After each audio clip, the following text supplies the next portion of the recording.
Neviem, či to vnímaš za posledné roky aj ty, alebo len ja. Mám pocit, že ľudia si sociálne siete pomýlili so svojím súkromným denníčkom alebo diárom. Pozor na to, dvíham varovný prst, red flag, pretože mnohé náboženstva majú takú jednu múdrosť ukotvenú, a to, ja to poviem po anglicky, keep your happiness in secret because eye of devil still looking. To znamená, stráž si svoje šťastie v súkromí, pretože oko diabla sa stále pozerá. Takže na to, priatelia, pozor, pretože poznám veľa prípadov aj športovcov a celebrít, ktorí mali tendenciu všetko zdieľať na sociálne siete a veľmi sa im to vypustilo. Aj poviem príklad. Oznámili, že idú na dovolenku luxusnú a deň, dva na to ich okradli alebo vybielili účet. Takých prípadov bolo veľa.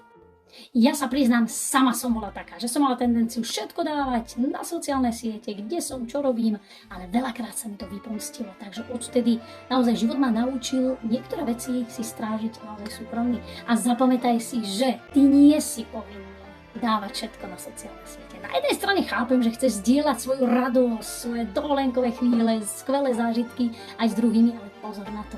Nie všetci, čo ti lajkujú príspevky, sú aj reálni ľudia, ktorí ti to prajú.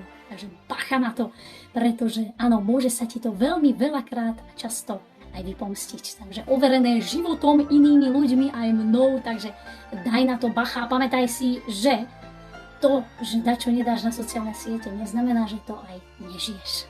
Takže tvor si zážitky a maj skvelý deň. Čau.